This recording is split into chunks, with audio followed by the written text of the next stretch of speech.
欢迎来到 Go Go Go 哈发，我是一姐，我是敏华。一姐，我看你昨天带了很多的蛋撸回来请同事吃，有糖果啦，有饼干，还有糍粑，东西这么多，是你带来带去的，不会觉得很麻烦吗？没办法，你刚刚讲的这些蛋撸啊，就是礼物啊，很多人等着我带回来送所以这大包小包在所难免。但现在不用担心了，因为UQ 呢，它有寄送包裹的服务。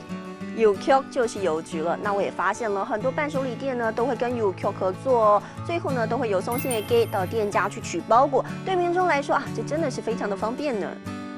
你刚刚提到的松心的给啊，其实就是邮差的意思哦。我这次去的这一家店啊，松心的给也会去取货哦。那么或者是我们直接到 UQ 呢去取货，也都非常的方便。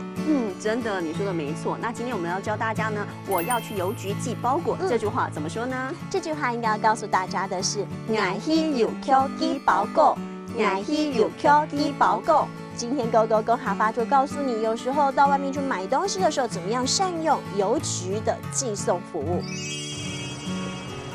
朱姐，我想要拍这个好可爱哦。对啊，我们合照一张。好，OK。朱姐，你看里面好像是卖伴手礼的店呢，你陪我去买蛋撸。好。朱姐，我想要买这个。好啊。这个拿来当蛋撸应该不错哈。这是我们客家的那个发布嘛，然后里面装的又是那个米呀。可是好重哦。重没关系啊，我们这边隔壁都有一个邮局啊，那我们去UQ拜到松线然后寄啊呢。哦，好啊。朱姐，UQ 快打烊了，你等我一下。好。麻烦你，不好意思，我要寄包裹。好了，寄好了。寄好了，那明天会到吗？有，刚刚服务人员说送信的给明天就会帮我们寄到台北了。哦，那就好，放心了啊。谢谢。走吧。